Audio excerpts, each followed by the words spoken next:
bonjour tout le monde, bienvenue. Merci Caroline de te prêter de nouveau à l'exercice. Cette fois-ci, on n'a pas fait le jeu des questions. On a oublié, dis donc. Est-ce que tu as pas celle de la dernière fois, au pire? Tu veux qu'on ait... Non, mais attends, c'était ChatGPT. C'était ChatGPT. C'est bon. On va se poser des questions, on est tranquille là. On commence à se connaître. Si quelqu'un m'appelle, je réponds pas. T'as pas intérêt, Mel.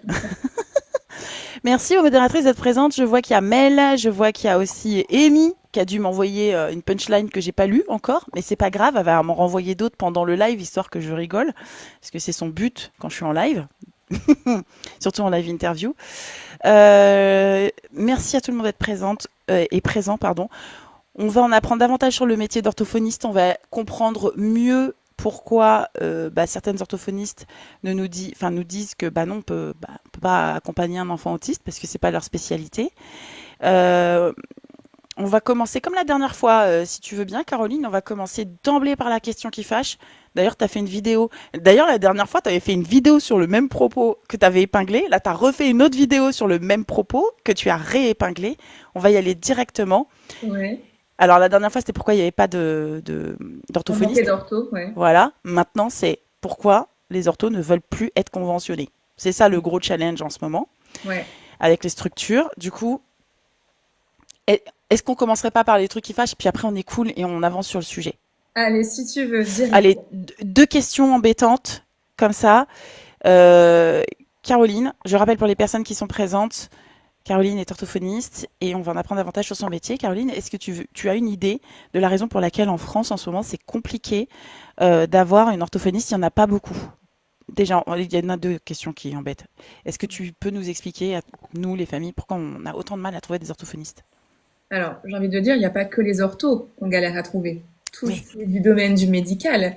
Et j'irais même sur une pente un peu glissante, tout ce qui est remboursé par la sécurité sociale. Ah oui. Ah Ouais. oui, Ben, je c'est vrai, pense j'avais que pas fait le lien, hein. c'est moins difficile de trouver un éduc ou un psychomote. Je dis pas que c'est simple, hein. Je dis que c'est moins difficile Ouais, de trouver ce genre de professionnel c'est vrai. qu'un dentiste ou un orthophoniste. Et je C'est pense vrai. que vu que c'est remboursé par la sécurité sociale, le gouvernement doit bloquer du coup l'accès aux études et donc le nombre d'étudiants. Parce que sinon, si on est trop nombreux, Eh ben, oui. on est en dette de la Sécu.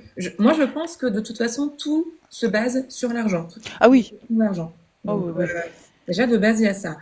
Et en plus de manquer d'ortho, puisque si on ne tenait qu'aux orthos françaises, enfin en tout cas qui ont étudié en France, ça serait encore plus compliqué.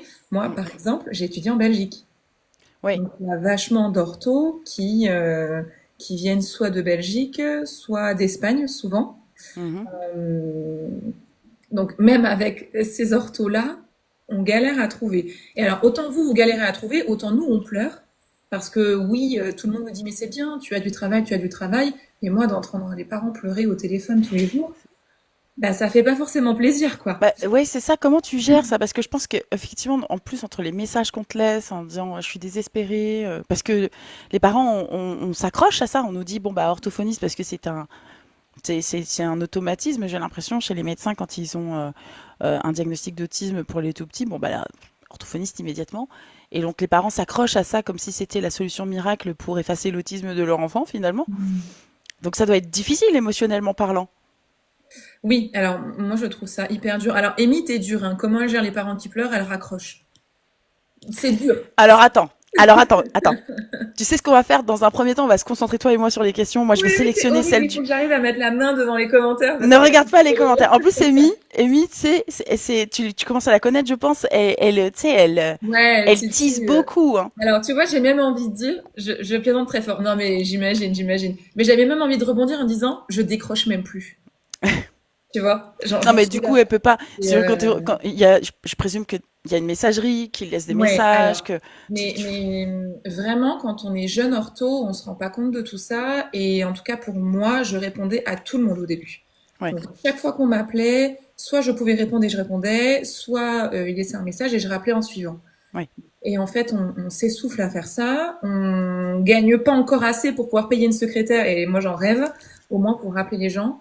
ouais. Et donc là, j'avais 250 personnes sur liste d'attente. Donc, je sais pas si on se rend compte, c'est énorme. C'est invraisemblable. Déjà, moi, je me dis 50 personnes, c'est énorme. Mais alors 250. C'est ça. Et j'ai encore les cahiers dans mon bureau juste pour me rappeler de cette période-là. Et au 251e appel, quand la maman m'a dit combien de temps vous pensez que ça va prendre, là, je sais pas, j'ai eu un déclic et je me suis dit en fait, il faut que je revoie ma manière de fonctionner. Ouais, Euh, et c'est là où, en plus, ça va finir sur YouTube, donc les gens vont pouvoir réécouter ce que je vais dire. Je oui. trouve que c'est pas très chouette ce que je fais, mais j'ai dû du coup arrêter de faire une trop grande liste d'attente, de prendre tout le monde, c'est pas possible. Donc j'ai réduit en disant je prends que les urgences neuro, puisque c'est Oui, quand même intéressant, et parce qu'on ne fait pas que des enfants, que de la prise en charge enfants et d'ortho, oui. et tout ce qui est handicap dans le sens autisme ou maladie génétique.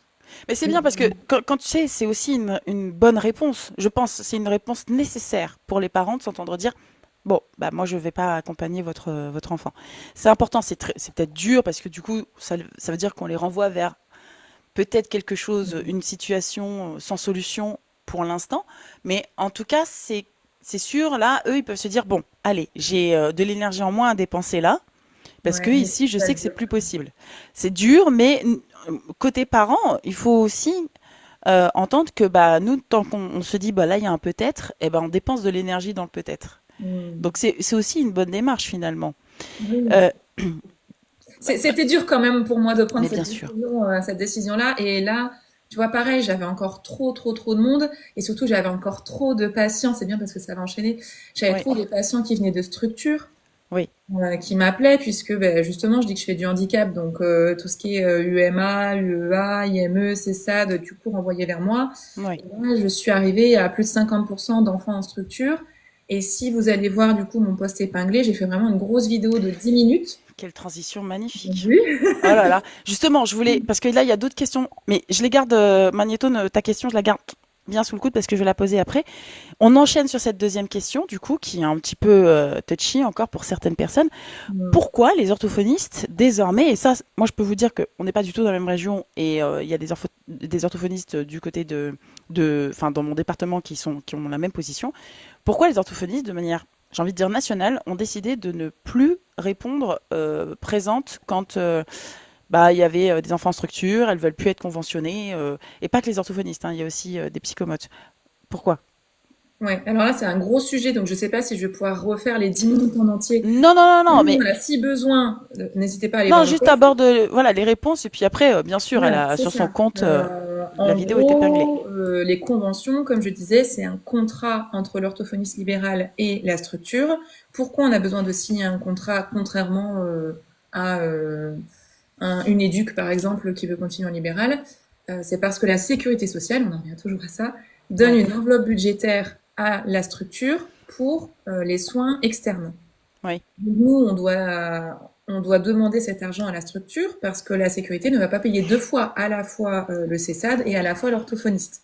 on est Pour d'accord. nous, dans ce contrat, on a quand même des points assez négatifs qui font que c'est un peu du salariat déguisé. Donc on a tous les inconvénients, mais aucun bénéfice.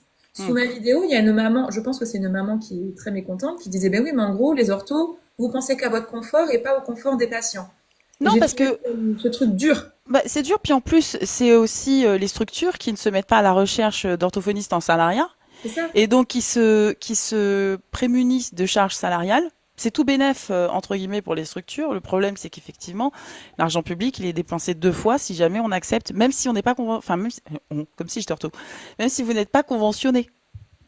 En fait, Oui, c'est-à-dire que même s'il y a un accord avec le parent qui dit bon bah ok, vous ne vous conventionnez pas, exceptionnellement on fait la chose, on va faire comme ça, même si la structure dit ok, on va fermer les yeux sur le sujet pour que l'enfant puisse continuer d'avoir la prise en charge, il y a quand même double dépense de l'argent pour une séance. C'est c'est comme si on ça. payait deux fois une séance, deux fois une Oui, séance, c'est voilà. ça. J'ai un problème de coordination, je vais aller voir la psychomote moi aussi.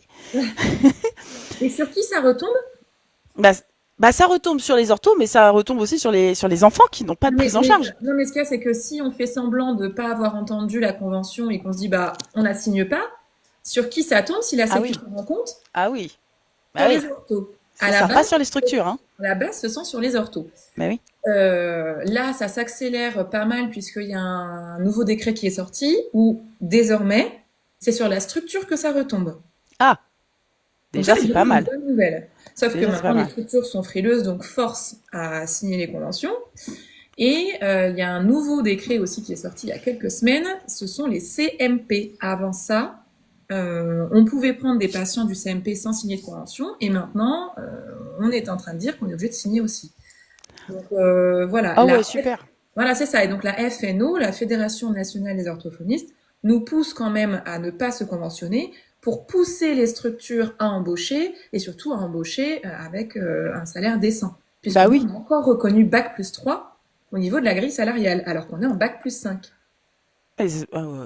Effectivement. Ok. Bon. Voilà, donc c'est plein de choses que les parents ne savent pas et où Mm, les structures n'expliquent pas. Et souvent, ce sont les orthophonistes qui sont pointés du doigt et on passe pour des vilaines sorcières.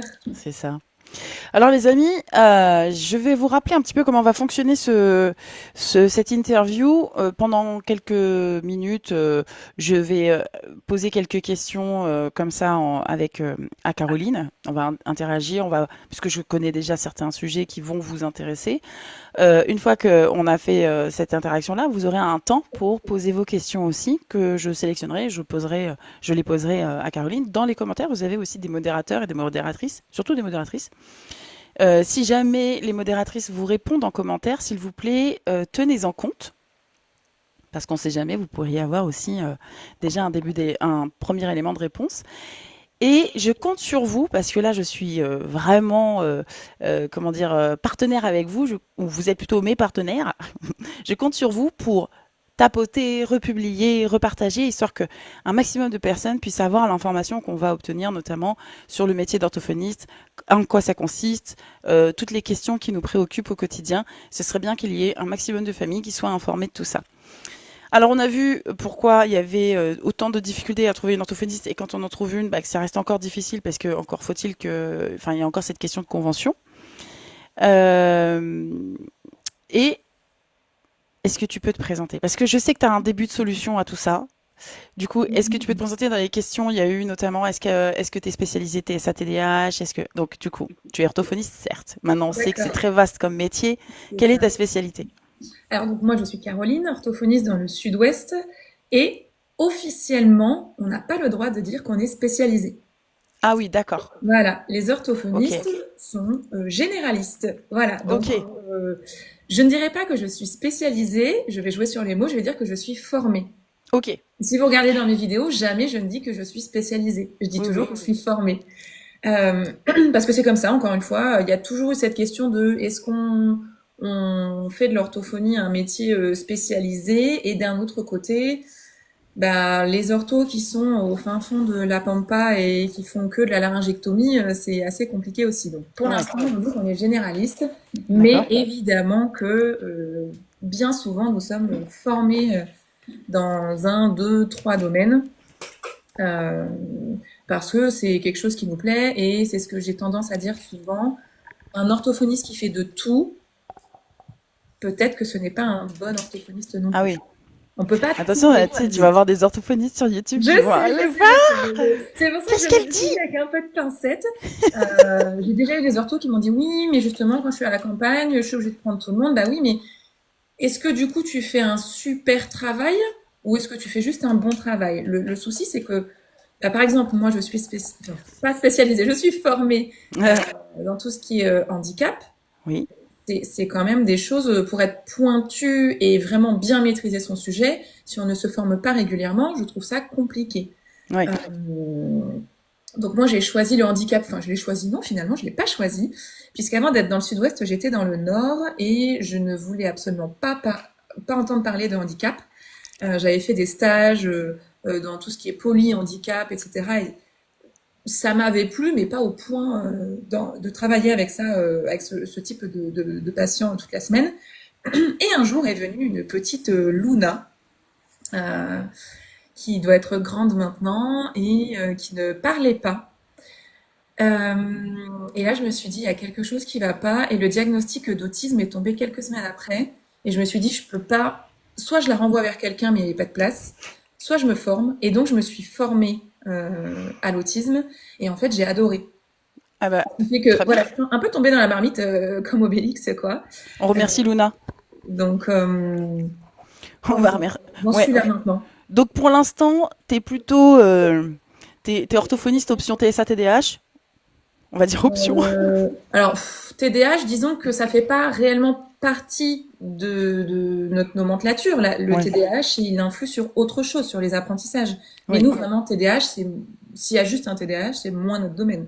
Il faut que D'accord. ça influe sur la lecture, le langage, l'orthographe, etc. Hmm. Donc, disons plutôt autisme, maladie génétique, et après, j'aime beaucoup couper avec de la neuro. Voilà, adulte Ouais. neuro. Ouais. Mais jamais je prendrais, enfin jamais, jamais dire jamais, mais pour le moment, je suis incapable de prendre des patients qui ont des pathologies en voix ou qui bégayent ou des choses comme ça. La déglutition. Je sais pas pourquoi je fais un focus sur la Ouais, je vois. déglutition.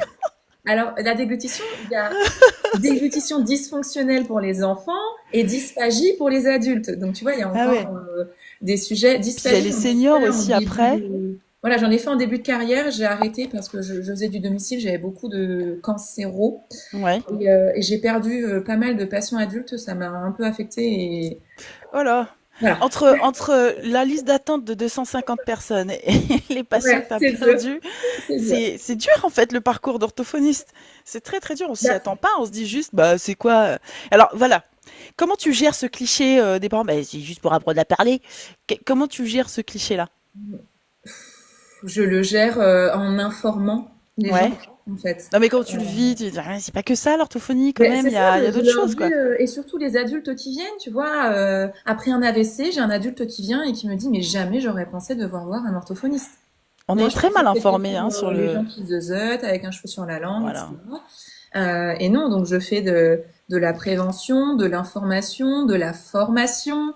Euh, Ouais. et Bah, c'est pour ça justement, on que va y j'ai venir. créé Logotopia. Je m'appelais autrement avant, pour ceux qui sont là depuis un petit moment.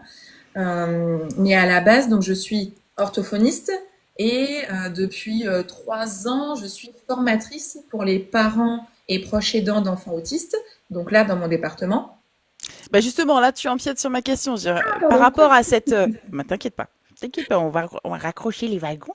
Par Vas-y. rapport à ces difficultés qu'on rencontre, c'est-à-dire sur le terrain, notamment cette fameuse liste d'attente qui est colossale, le fait que, bon, en plus, il y a les difficultés avec les conventions, mais du coup, en effet, bah, ça fait que les enfants, ils se retrouvent sans prise en charge Mhm. et sans solution. Toi, tu as trouvé au contraire bah, un début de solution. Même si c'est pas 100% satisfaisant, tu as trouvé un début de solution qui était de dire bah, je vais faire de la transmission de compétences, C'est histoire ça. que on perde pas trop de temps et que les parents puissent s'investir du minimum. C'est ça, du kit de survie, quoi. Alors oui, donc moi j'ai commencé, porte d'entrée, c'était le CRA qui a mis une antenne de formation donc dans mon département et qui cherchait plusieurs professionnels pour animer plusieurs journées. L'ADAPI s'en est saisi, mais vu qu'il n'y a pas d'ortho en structure, il y a eu un mail d'appel en disant bah, il nous manque des professionnels pour animer la journée communication. Oui. Et ça a débordé ensuite sur l'oralité, mais au moins communication. Si aucun orthophoniste ne veut le faire, nous engagerons une psychologue. Hmm. Bon, moi j'ai lu le mail et j'ai dit, C'est ils ont bizarre. cette C'est dernière, pas le bah même oui, métier. mais voilà, cette dernière phrase ne m'a pas plu. Je pense que chacun doit savoir quand même gérer un peu sa compétence finalement. Donc moi Bah j'ai oui. dit, je peux pas laisser cette compétence de communication, même si les autres professionnels ont quand même des bases, mais peut-être pas assez poussées ou aussi poussées que les orthos. Donc je dis je viens, je vais animer cette journée, et puis il y a une autre ortho qui anime, qui co-anime avec moi en tout cas pour les 0-9 et Ouais. j'anime toute seule la 9-14 ou 10-14. Et donc 2 fois par an, on a une formation ici pour les parents. Hmm. Et c'est à un moment donné, à la fin Donc, alors là, c'est une formation, comment dire, pour les enfin, parents en et présentiel, quoi. Dans ta région, c'est vraiment en c'est même dans présentiel. le département. C'est que dans. Et Ok. voilà. Et donc à la fin de chaque formation, ils doivent remplir un questionnaire pour dire est-ce que c'était bien, pas bien. Donc à chaque fois, j'ai toujours des bons retours, mais il y a certains parents qui me disent ok, on a ça, et après on fait quoi? Ah oui. Comme si ça manquait d'outils. Donc j'ai essayé de demander au CRA de donner un peu plus, de grossir un peu cette formation. Et on m'a dit non, le but ce n'est pas de les transformer en professionnels. Donc on reste sur ce qu'on vous a demandé de faire, vous n'allez pas plus loin. Là déjà j'étais un peu frustrée. Ouais. Et deuxième point qui est arrivé, c'est des parents qui ne venaient pas du département, qui n'avaient pas le droit de participer à la formation. Et là, je me suis Ah, dit, bah ça, c'est pas normal. Oh, c'est pas drôle. et C'est c'est pas pour ça drôle. que je me suis dit, mais pourquoi pas aller sur les réseaux sociaux? Bah, en fait, si. Enfin, je dis c'est pas normal. Si. C'est parce que il y avait une partie du financement par le Oui, je comprends département. encore une fois, Bah voilà. d'argent. Donc, Ok. Donc et tu donc, t'es décidé, bah qu'à cela ne tienne, je vais vulgariser tout ça et le rendre plus accessible. c'est ça. Et donc, j'avais commencé à aller un peu sur l'autre réseau social. Je sais pas si on peut le dire tout fort ici. Et On puis a après, parlé de YouTube, je rappelle, donc on peut parler d'Instagram, hein, c'est pas grave. ouais, mais je savais pas si ça bloquait ou pas. Si ça bloque, mais c'est pas grave. Voilà. Écoute, il faut que ce soit dit. Alors c'est Oui, dit. Sur et l'autre puis réseau. après, je me suis dit, allez, je vais aussi aller sur TikTok. Et ça a pris beaucoup plus vite sur TikTok. Donc c'est vrai que pour le moment, je reste ici, mais il faudrait que j'aille autre part après. On Mhm. sait jamais si ça bug. Et je m'étais dit, bah, je fais juste quelques vidéos. Et puis après, je me suis dit, je vais créer un petit peu de matériel, sauf que le matériel me prend beaucoup plus de temps que prévu, puisque je reste quand même en temps plein au cabinet, hein, faut pas l'oublier. Et là, je me suis dit, mais allez, on va faire de la formation. Et comment j'allais le faire, je ne savais pas. Lilia m'avait un peu poussé pour De que je me lance. autisme et préjugés. C'est ça. Et donc, je me suis dit, bah allez, je pars sur les lives. Je vous avais vu, vous, en live, et je trouvais que c'était chouette. Donc, Ouais. je commence comme ça. Et puis, si ça doit bouger, on bouge. Sachant que tous les jeudis, je suis en live ouvert à tout public. Donc, de 21h à 22h30. Et là, donc, ça y est, j'ai commencé les premiers lives abonnements. Donc, avec la petite étoile qu'on trouve. Donc en fait, tu commences à faire des formations, peu importe comment dire, le domicile des parents qui veulent suivre. Il suffit simplement de s'abonner à tes lives. C'est ça. D'accord. Et ensuite, tu vas ouvrir des sessions live abonnés exclusivement pour tes abonnés live et tu vas faire de la transmission de compétences. C'est ça. Et donc, bah, qu'est-ce que tu vas aborder en gros? Enfin, ne nous donne pas, enfin, ne fais pas le cours maintenant, mais qu'est-ce que tu vas aborder pour qu'on puisse se projeter? Quel est le programme, madame? Eh bien, figure-toi que je l'ai fait, le programme. Ça y est, j'ai commencé à faire des fiches et ils sont sur mon ordi au cabinet. Je voulais les Trop faire, bien. les mettre là avant le live et je me suis dit, mince, je les ai oubliés au cabinet. Mais j'ai déjà fait donc une première formation, sachant que les parents n'ayez pas peur. Quand je fais une formation, le but c'est de la faire 2 ou 3 fois, puisque vous ne serez peut-être pas disponible le jour et à l'heure à laquelle je vais la faire. Donc là, la première que j'ai faite, c'était les bases de la communication. Ça dure environ 1 heure et demie. C'est vraiment pour qu'on remette tout au niveau, tout à plat en fait, au niveau de Ouais. la communication, pour ensuite embrayer sur d'autres sujets comme par exemple la CAA. Ah, très bien. Voilà, puisque c'est quelque chose qui est mis en place d'ailleurs, qui est obligatoire dans Ça y est, les structures. effectivement, c'est devenu obligatoire. C'est vrai. Voilà, Et donc c'est une bonne nouvelle, enfin. Il oui, était temps. moi ça fait 1 an qu'on se bat avec des parents pour que j'aille former les pros de la DAPI. Ouais. Et depuis que le décret est sorti, et ben la DAPI m'a rappelé fissa pour que je vienne les former. Donc je suis vraiment contente. Ça, c'est top. Voilà. Donc il y a Ça, ça. c'est top. Et bon, alors du coup, tu as trouvé des solutions face à la pénurie et au manque d'accès comment dire, des familles à l'orthophonie. Ouais. Tu vas faire, tu as déjà commencé, je crois, hein, de Oui, j'en faire ai de fait la une, la formation. première base de la communication, et je compte refaire donc une deuxième formation pour ça, les bases de la communication. Quand est-ce que j'ai dit J'espère que t'as pas de live samedi prochain, parce que du coup ça tombe un samedi. Donc samedi prochain de 10h30 à midi. Non, mais attendez, de toutes les manières, Oui, je mais vais me tirer une j'espère balle que dans le pied, hein, mais on est bien d'accord que, chers parents ici présents, si vous devez choisir entre une interview et une formation, prenez la formation. On est d'accord? C'est-à-dire que là, ça va apporter quand même un minimum de solutions. Alors, je vais me faire un peu la haters. T'as pas peur des dérives? Donc, les parents, ils vont avoir des outils avec toi, mais après, il faut les appliquer, les outils à la maison. T'as pas peur que ça se passe mal? Alors, je vais pas fournir les outils que moi je ferai toute seule. Le but, D'accord. et je le répète, hein, le but c'est pas de les transformer en mini ortho. Le but Hmm. c'est de leur donner la possibilité d'agir en tant que parent à la maison. Ok. Ah, très bien. Donc, à quel moment on peut intervenir? Parce que c'est vrai que ça, c'est une réalité. Même moi, je suis passée par là, à l'annonce du diagnostic, surtout si on a un diagnostic précoce chez un enfant qui a 1 an, 2 ans. On était un peu comme ça, ok, on touche plus à rien, ça va nous exploser à la figure dans quelques instants. C'est un peu comme ça qu'on l'a vécu. Et donc, on avait tout de suite accès à une orthophoniste, parce que c'était il y a 10 ans. Donc on avait accès à une très très bonne orthophoniste formée TSA justement. Elle était géniale. Mais du coup, nous, on était comme ça. On avait psychologue, éduc, bref, on était comme ça, on attendait. Et je me souviendrai toujours du jour où, au bout d'un an et demi ou 2 ans, je sais plus, je lui dis, mais quand est-ce que je vais commencer, quand est-ce que je vais pouvoir lui poser des questions pour qu'il Alors ça, puisse répondre? Elle me dit, mais ça fait longtemps que vous auriez déjà dû le mettre en place. Et ouais. c'est vrai que d'un seul coup, je me suis sentie complètement bête et je me suis dit, mais c'est vrai, voilà, enfin, je reste quand même le parent, quoi. Donc, effectivement, il y a des décisions qu'on peut prendre. Et ça, c'est ce que je disais beaucoup, c'est qu'en tant que parent, bah, à l'annonce du diagnostic, on se sent complètement dépossédé de notre capacité enfin, de notre parentalité, et on est tributaire de vous, quoi. Donc ça, c'est super, en fait, de nous dire, bah, finalement, à tel moment, on peut faire telle action de communication, comment ça fonctionne, à quoi ça va, à quoi ça sert. C'est un bon point de départ. Et je me bats contre ça, contre le truc de quand il y a une ortho, on est tributaire de l'ortho. Non, on Bah, n'a pas de baguette magique. on est Et je pense d'accord. que quand j'ai commencé à travailler, c'était un peu l'idée qu'on nous avait mis en tête à l'école.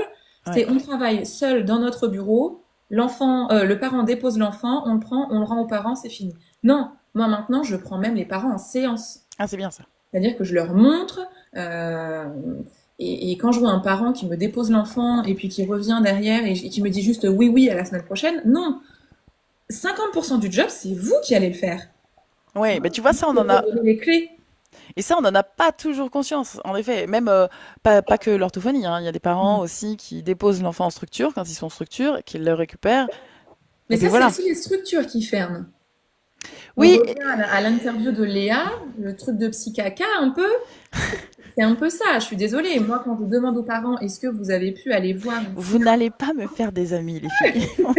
Je rappelle, ça part sur YouTube, hein. Non, mais je suis désolée, mais à quel moment tu te dis que garder l'enfant toute la journée dans une structure, un CESAD, sans jamais discuter avec le parent ou lui montrer ce que vous faites, je dis vous parce que s'il y a des professionnels qui sont en structure, Ouais, c'est compliqué, quoi. Enfin, à bah quel oui. moment on peut se dire que les parents vont être acteurs de ça? Et moi, je me bats contre ça, c'est pas possible. Hmm. Donc là, quand je vais aller les former en CA, je vais leur dire, si vous mettez pas les parents dans la boucle, ça ne marchera jamais. Mais finalement, c'est aussi un peu ce que... alors, il y a Guillaume, notre ergothérapeute national, qui est dans les commentaires, qui réagit aussi. Euh, Finalement, est-ce que c'est pas suivre les recommandations de la Haute Autorité de Santé en matière de troubles neurodéveloppementaux, c'est-à-dire qu'il place le parent en cothérapeute dans tous les domaines finalement? Parce Mais si. qu'effectivement, ça reste quand même le parent qui fait les soirs, les week-ends, les Mhm. vacances, quand l'enfant n'est pas à l'école ou quand il n'est pas au centre de loisirs, par exemple. Donc c'est aussi bah, nous aider dans notre parentalité, mais ça, c'est pas annoncé. Dès qu'on nous dit on va voir une orthophoniste ou que le médecin nous fait une ordonnance d'orthophonie, enfin allez voir, faites 2 séances d'orthophoniste par semaine, on nous annonce pas ce que vous faites réellement et l'importance de votre soutien à la parentalité aussi. Oui. Du Et coup, après, j'en reviens à ma question initiale. Qu'est-ce que ça veut dire orthophonie? ok, alors attends, déjà je reprends juste c'est écrit dans la HAS, même si c'était pas écrit, en fait c'est une question de bon sens. Oui, Nous, on voit les enfants 30 minutes, 1 à 2 fois par semaine, et vous le voyez tous les soirs, tous les week-ends. Donc c'est voilà, ça. avant de dire c'est écrit donc il faut l'appliquer, ayez un peu de recul et se dire mais qu'est-ce qui est le mieux pour l'enfant? Eh oui, Voilà. Orthophonie, alors, oui, exactement. Parce que moi, maintenant, je j'ai dis, pas c'est de révisé. la rééducation, parce que je trouve que ça marche mieux. Ah bah, orthophonie, c'est la rééducation d'un trouble. Donc soit un trouble acquis, soit un trouble qu'on a inné, entre guillemets. Ouais. Acquis, c'est souvent adulte, donc tout ce qui est AVC, maladie neurodégénérative, trouble de la déglutition suite à un cancer du larynx, par exemple. Trouble de Tu l'aimes bien celui-là. Et puis après, bah, tout ce qui est trouble neurodéveloppemental. ouais, Donc rééduquer dans le sens, on ne va pas enlever le trouble, hein, parce que quand c'est là, c'est durable. Ce que nous, on ouais, essaie de faire, c'est d'amener une compensation du trouble. Par exemple, un d'accord. dyslexique sera toujours 10. Donc, quand j'entends des parents me dire il était autiste, j'ai un peu de mal avec ça. Tout le Euh, monde. voilà. Donc non, en fait, il l'est toujours. C'est juste qu'il y a une évolution dans le profil et qu'il n'y a plus les symptômes qu'on avait vus au début. Mais Ouais. l'autisme sera toujours présent. Ou la dyslexie sera toujours présente. Quand les parents me disent quand j'étais petite, j'étais dyslexique. En fait, vous Ouais. l'êtes toujours. C'est juste que vous avez mis des stratégies, des moyens de compensation en place qui font que bah, maintenant, ça se voit moins. Mm. Là, dans Exactement. les commentaires, Mathilde, une de tes collègues, qui dit évaluation, diagnostic et rééducation des troubles de la communication. Mais je vais pas vous mentir, pour vous, ça vous parle, pour nous, parents, pas du tout. Encore une fois, c'est-à-dire que effectivement, je pense qu'il y a des parents qui ont dû déjà poser la question franco à leurs professionnels de santé, à dire vous faites concrètement. Mais comme nous, on n'a pas cette culture, on n'a pas le langage de santé. Quand Ouais. on entend évaluation, on entend rééducation du langage, alors on va vous faire oui, Alors, on va masquer. évaluation, c'est le bilan. Oui, oui, Voilà. d'accord. Après, on peut aussi faire de la prévention. Donc là, par exemple, moi, je me suis inscrite à un nouveau projet. Faut que j'arrête de Oui. faire des projets, mais ici, on va faire de la C'est pas un peu prévention. TDAH? Peut-être, je ne sais pas. Par exemple, on va intervenir au sein des maternités pour faire de la prévention auprès de familles qui sont souvent fragiles. Mhm. On va dire, voilà, sur les 1000 premiers jours de l'enfant, parce que c'est les 1000 premiers jours qui sont les plus importants, c'est là où Oui. la majorité des choses vont se jouer.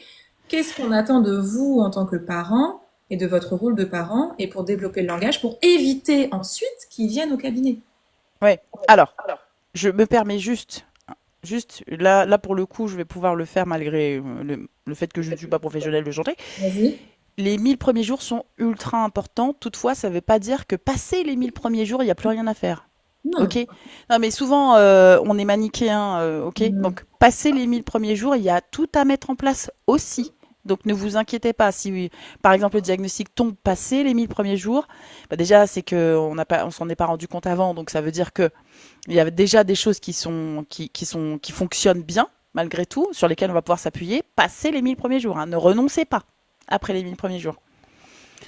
Et du coup, alors, si jamais tu devais, alors moi, je pense que je vais le prendre comme ça, si jamais vous deviez, je parle à toi, mais aussi à tes collègues en commentaire, vous deviez expliquer ça plus à une personne autiste qui vient vous voir et Mhm. qui comprend pas ce qu'elle fait chez vous en fait. Qu'est-ce que tu vas me faire? Pourquoi je suis chez toi? Qu'est-ce que tu vas faire pour que j'aille mieux?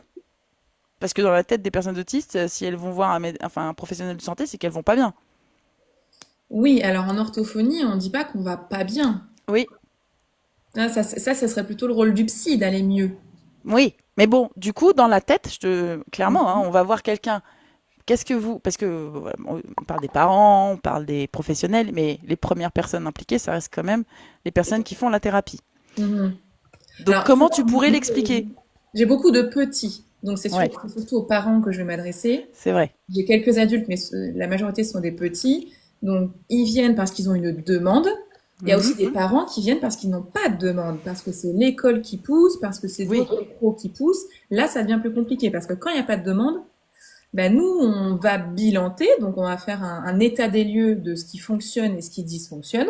mhm. C'est la base. Souvent dans mes bilans, moi maintenant, j'utilise 3 couleurs un peu forcé, le rouge, l'orange, le vert, parce que pareil, le jargon, c'est très compliqué pour les parents, voire Oui, d'autres professionnels de comprendre. Donc je mets 3 couleurs pour que d'un seul coup d'œil, le parent y comprenne. Si malgré le bilan et tout ce que je dis, le parent n'a toujours pas de demande, ben moi je ne fais pas de prise en charge. J'ai d'accord. déjà eu un loulou, typiquement il était autiste, il n'avait pas encore le diagnostic, mais encore une fois, c'est pas à moi de mettre le pied dedans, surtout qu'il Mhm. était suivi par la PCO, tout ça. Donc je lui ai dit, est-ce qu'il y a un diagnostic de posé? Non, je comprends même pas pourquoi je suis là. On m'a envoyé chez vous, je viens parce qu'il faut le faire. On a fait le bilan.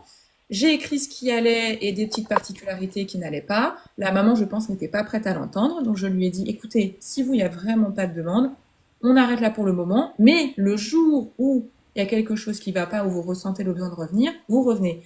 Et ben, preuve en est qu'elle m'a écrit un mail pour reprendre les séances en septembre. Donc Et ça a donc, c'est elle accéléré. la 250e sur ta liste. J'en ai plus de 150 maintenant. Ah, ça va. J'ai arrêté tout ça. Et par contre, s'il y a une demande en disant, bah voilà, je comprends pas, mon enfant ne parle pas, on m'a parlé d'une ortho, mais je sais pas trop à quoi ça va servir parce que bon, il a pas tout à fait 3 ans. Le médecin généraliste me dit que j'ai le temps, il faut attendre qu'il rentre à l'école pour savoir si ça va se débloquer ou pas. Moi, j'ai dit non, non, vous avez très bien fait. Donc, ce qu'on va faire, c'est un bilan, donc l'état des lieux de ce qui se passe maintenant et sur un moment T. Ça ne veut pas dire que ça reflète totalement la réalité, parce que parfois il y a des patients qui ne montrent pas totalement leurs compétences au moment du bilan, mais c'est ce que moi je remarque. On discute ensuite avec le parent sur ce qui va, ce qui dysfonctionne, et puis après on met en place un projet thérapeutique, donc un plan de soins. On Mmh. se dit, bah voilà, on va se voir une fois ou deux parfois par semaine. Mmh. Généralement, c'est de l'ordre de 30 minutes parce que ça, c'est la sécurité sociale qui nous l'impose. Et puis, nous, on travaille quelque chose au sein de nos cabinets, mais à la fin, le but, c'est de donner des petites billes aux parents pour qu'ils puissent refaire la même chose à la maison avec ce qu'ils ont à leur portée, parce que parfois, ils n'ont pas le même matériel que nous. Donc moi, j'essaie d'adapter. Et c'est ça que je vais faire d'ailleurs avec Utopia, c'est que je compte adapter du matériel, j'en ai déjà d'ailleurs, Mmh. que je vais mettre sur le Mais, site pour que les parents puissent refaire à la maison. mais du coup, donc, tu aides à mieux parler. Ok. Mais tu aides, ton métier, c'est aussi d'aider à mieux comprendre. C'est-à-dire de passer de... Par exemple, on a des enfants qui sont oralisants, des enfants TSA qui sont oralisants, qui font des Mhm. écolalis, qui savent Mhm. répéter les mots, mais qui les comprennent pas. Donc, ils sont pas verbaux. Ça aussi, la distinction entre les deux, va falloir un petit peu rentrer. Moi, j'ai fait j'ai survolé Ouais, le sujet, mais va falloir j'ai aller dans vu, le dur, les j'ai amis, parce passé une que vidéo avec toi. Mais j'en parle dans les bases de la communication, ça va être un gros sujet ça, hein.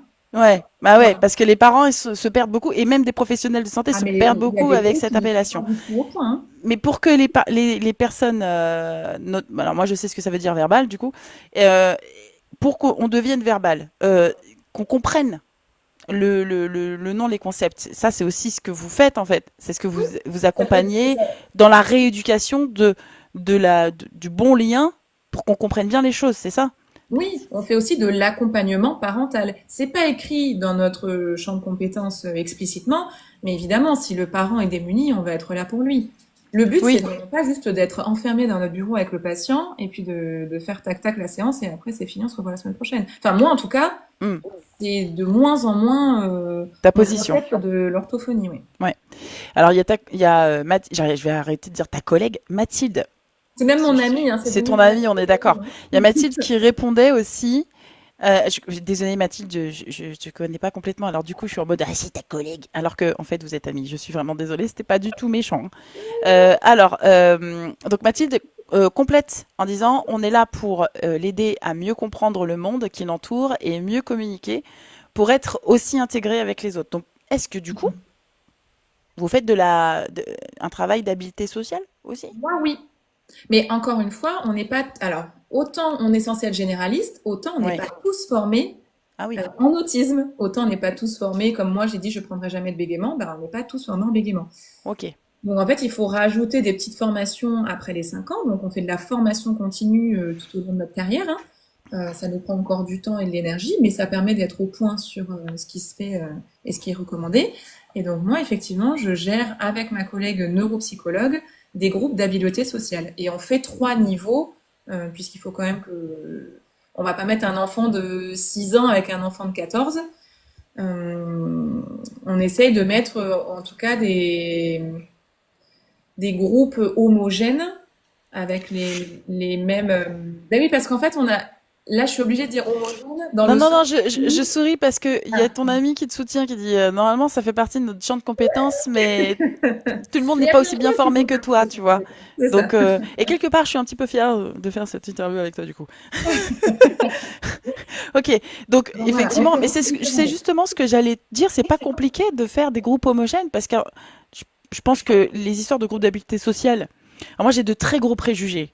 J'assume mes préjugés sur les groupes d'habileté sociale parce que j'estime que ça reste assez un peu. Enfin, pour moi, la mécanique, elle me dépasse de me dire on va mettre un groupe de personnes qui ont des difficultés justement en habileté sociale ensemble pour qu'elles travaillent leurs habiletés sociales. Alors pour moi, ce serait plus pertinent de le mettre avec tu vois, une personne qui a des difficultés en habileté sociale avec un petit groupe de personnes qui, au contraire, n'ont aucun problème, justement pour guider, pour que ça aille mieux. Ouais. Il y a Alors plein de questions sous-jacentes, hein, derrière tout ça, hein.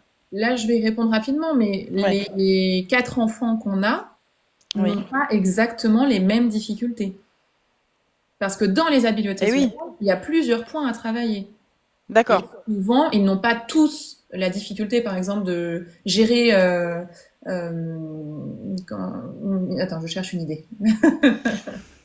Gérer, par exemple, l'intensité de la voix. Il y en Ouais, a que un ou deux qui savent pas la gérer. Les deux autres, d'accord. ils savent gérer. Ah, d'accord, ok. Tu vois? Gérer l'intensité de la voix. Ok, ok. Oui, c'est vrai que là, c'est plus facile. Et alors, c'est un vrai sujet, de gérer l'intensité de la voix dans les habiletés sociales. Moi, je pensais que c'était juste une question de modulation de voix parce qu'on Ben ne non, il sait y en a pas un, la il crie tout le positionner. temps. Il y en Ah a un, oui, il crie tout le temps. Il sait ah pas oui, qu'en fait, quand on va être au cinéma, ben, en fait, il faut chuchoter comme ça. oui. Quand on est en classe, bah, si personne ne parle, on peut parler normalement. Par contre, effectivement, s'il y a un peu de brouhaha, il faut parler un peu plus fort. Et ce qu'il y a de bien, c'est que ma collègue neuropsy est très sensible au niveau auditif. Donc là, on peut aller dessus et donc on fait comme une sorte de thermomètre Oui. avec du vert en dessous, du orange, du rouge. Et quand il parle de plus en plus fort, il y a un enfant, hop, qui met son doigt et qui monte sur ce thermomètre. Et donc lui s'en rend compte et bizarrement, sa voix redescend. Comme quoi, finalement, l'apprentissage par l'expérience et la manipulation, Coco, Maria Montessori, ça, ça marche. En fait, ça crée du sens, ça crée du lien. C'est un indispensable. Et je pense pas que pour les enfants atypiques. Non, pour tout le monde. Hmm. Là, il y a une personne qui nous dit dommage qu'il n'y a pas de coordination entre. Du coup, on passe du coq à l'âne. Hein. Dommage qu'il n'y ait pas de coordination entre l'ortho et le scolaire pour l'efficacité. Et je réponds, bah, normalement, si, il devrait y en avoir, parce que à partir du moment où il y a un élève en situation de handicap qui a une orthophoniste, normalement, l'équipe éducative, elle sert à ça. Mais je viens de percuter que peut-être, c'est pas ça le sujet. Peut-être le sujet, c'est que là, est-ce que tu ne déplorerais pas une systématisation, c'est-à-dire que dans l'école, une orthophoniste plein temps. C'est ça que tu veux dire? Ça, c'est aussi un gros sujet. Est-ce qu'on l'aborde? Allez, abordons-le. Donc, on C'est a parti. en Belgique, c'est totalement OK d'avoir une ortho qui intervient en école, hein. Ouais. Nous, en France, on a deux grands groupes. On a les orthos qui disent oui, il faut qu'on intervienne en école, et les orthos qui disent non, il faut pas qu'on intervienne en école. Je suis le cul entre deux chaises. Je suis entre les Ah, deux. t'es mitigé. Toi, tu sais pas Parce que, si. à la fois, intervenir en école et avoir du lien avec les profs, je trouve ça hyper intéressant pour que eux soient formés aussi. Puisque oui, on parle de l'inclusion à tout prix, mais sans professionnels formés, c'est compliqué. Ouais. Et à la fois, si on intervient tout le temps en école, est-ce que les parents vont pas faire l'amalgame de l'orthophonie, c'est pour le scolaire et plus du soin? Moi, je suis partisante pour le moment. Ah, je t'assure qu'il y a il y a des orthos qui font du soutien scolaire, hein. Oui, oui. Voilà. Donc, si j'étais présidente, je Si j'étais présidente. démocratiserais, Excuse-moi, ça a mis du temps à monter. Hein. Le traitement de l'information, toi-même, tu sais. euh, démocratiserais c'est ça? Ouais. Le Démocratiserait, métier, ouais. ouais. Le métier d'orthopédagogue. Qui n'est Ah, c'est un nouveau absolument métier, pas. ça, non? Ben, en fait, c'est un métier poubelle. Je suis désolée s'il y a des orthos pédagogues dans le chat. Désolée C'est pour les un bruits. métier poubelle en France pour le moment, puisque aux États-Unis et au Canada, c'est hyper développé. Et en fait, c'est entre l'école et l'orthophonie. Ouais. Je pense que c'est justement ce métier-là qui va faire le lien entre les deux, dans le sens où là, un prof, dès qu'il y a un enfant qui a une difficulté, allez voir l'ortho. Et parfois, ça ne relève pas de l'orthophonie, ça relève du soutien scolaire davantage. Hmm. Ok. Un orthopédagogue qui serait engagé à l'école pourrait éventuellement faire des petits bilans, pas les mêmes que nous, puisque c'est pas le même métier, mais en tout cas, ce qu'on appelle le bilan de screening un peu, Mhm. pour savoir si ça relève du scolaire ou de l'orthophonie. Et si ça relève du scolaire, ce sera à l'orthopédagogue de prendre ça en charge. Le problème en France aujourd'hui, c'est que demain, toi et moi, on peut mettre notre plaque orthopédagogue. Ah oui, d'accord, il n'y a pas C'est de... absolument pas un métier réglementé. Donc Ok. moi, j'aimerais bien, je trouve que c'est un métier qui pourrait être vachement intéressant si c'était réglementé. Là, ici, on a une orthopédagogue qui m'a envoyé un patient, donc je l'ai appelé parce que je ne connaissais absolument pas. Et quand je l'ai appelé, elle a quand même eu aucun scrupule à me dire, mais moi, je me suis auto-formée en orthophonie et en psychomotricité. Ah oui, Ça a d'accord. fait un petit peu de mal à mon petit cœur d'entendre ça. Ah oui, ok, Donc, ok. Elle s'est auto-formée, c'est-à-dire elle a pas suivi une formation, quoi. Elle a fait... ouais. Et ce n'est Ok. pas pris en charge par la Sécu. J'ai vu vite fait la question, je reviens. C'est absolument pas pris en charge par la Sécu. Alors, Voilà. deux secondes, je vais faire rien à voir avec l'interview. On a un papa qui est en train de dépérir. Il me dit, je viens de faire 46 000 tapotages à moi tout seul. Où est-ce que vous êtes? Venez tapoter avec moi. Ne le laissez pas seul. Aidez-le à sécuriser le live, s'il vous plaît. Ne le laissez pas seul. Alors, on a aussi Mathilde. Donc, j'ai l'impression de faire une interview à trois, ça c'est génial. Mathilde qui nous dit le fait de ne pas avoir une ortho dans l'école, c'est aussi laisser le choix aux parents du praticien. C'est vrai. Bon, c'est vrai en théorie, mais en pratique, vu la pénurie d'orthophonistes, laissez-moi vous dire que les parents n'ont pas beaucoup le choix. Oui, c'est vrai. Mais après, c'est encore compliqué dans le sens où, donc en Belgique, les orthos se déplacent à l'école et souvent, donc en journée, elles vont dans les écoles et en dehors de leur journée d'école, elles vont au cabinet. Ouais. Et c'est un emploi du temps monstre. Vraiment, Mm. s'il y a des logopèdes ici, cœur sur vous, parce qu'elles doivent gérer leur matériel à la fois dans l'école et au cabinet. Et ça perd un peu de temps, quoi. Parce que si le matin, tu vas à l'école A, l'après-midi, tu vas à l'école B, le soir, tu vas au cabinet, on perd vachement de temps. Oui. Alors, pour les personnes qui ne savent pas, logopède, c'est orthophoniste, mais en Belgique. C'est ça. Ok, c'est pas le même nom d'ailleurs. Du coup, est-ce qu'il y a un lien entre logopède et logotopia? Oui, parce Ah, que tu nous logo, expliques? c'est ça. Donc Logotopia, c'est logo et Topia. Logo parce que j'ai fait mes études en Belgique, donc à la base je suis logopède avant d'être orthophoniste. Et Topia parce que j'aime beaucoup le dessin animé Zootopie, Oui, qui, qui parle d'une ville Zootopia, oui, où dans cette ville tout est possible. C'est-à-dire que je crois que c'est un petit écureuil, un lapin qui devient policière, alors que c'est ça. normalement, dans Normalement, la on peut pas. police, voilà, il y a que des gros durs, les rhinocéros, les éléphants, etc. Hmm. Et je trouve que ça représente bien un peu le métier d'ortho et de tout ce qui est handicap, puisque c'est pas parce que t'es 10 que tu seras pas médecin. Oui, exactement, Voilà. Donc ça exactement. faisait un joli mot qui me représentait pas mal. Bon, bah très bien. Alors du coup, on sait. Et logo, donc c'est du Logopédie. latin? Ouais, Bah, c'est par ok. rapport à la logopédie, mais oui, logo pour la Ça veut parole. dire le langage, je pense. Ouais. Ok. Allez, les animaux, oui. C'est quoi ce raccourci, Magnéto? Donc tout ça, c'est assez riche quand même. Et alors du coup, toi, tu te vois intervenir dans les écoles ou pas du tout? Là, j'interviens déjà dans les écoles pour la mise en place d'une CAA, puisque quand les D'accord. patients sont reconnus, je crois qu'il y a un pourcentage, c'est plus de 50% de handicap au niveau MDPH, l'orthophoniste peut intervenir en école. Et donc moi, c'est ce que je fais, surtout pour la mise en place d'une CAA. Je Oui. rappelle, CAA, j'en fais la formation le week-end du 2 ou 3 août, à voir si vous préférez le samedi ou le dimanche. Et donc là, oui, j'interviens pour au moins informer les professeurs de ce qu'ils peuvent faire au Mm. niveau de la CAA. Et Ouais. ils sont très demandeurs de ça, hein. Et j'ai vu d'ailleurs un autre commentaire que souvent les orthos ne se déplacent pas aux ESS. Moi, j'en fais partie. Moi, je suis Tu... capable de me déplacer aux Ah, tu ESS. te déplaces, ok. Oui, Oui. oui. Alors, si c'est Alors mis ça sur le dépend des programme personnes, que hein. j'ai prévu, hein. Voilà, pas tout le monde, Ouais, mais ouais, ça moi, je dépend. peux le faire. Ouais. Merci Lilia pour les roses. Ça dépend des personnes parce que, comment dire, peut-être que vous avez eu l'expérience avec une ortho ou deux orthos, mais il y en a qui se déplacent ou en tout cas qui font les appels aussi. Donc, de toutes les manières, c'est important dans l'équipe éducative d'avoir tous les professionnels qui interviennent auprès de l'élève en situation de handicap, qui donnent, qui interagissent et qui expliquent. Mm. Donc, c'est pareil pour les psychomotes, pour les ergots, Oui.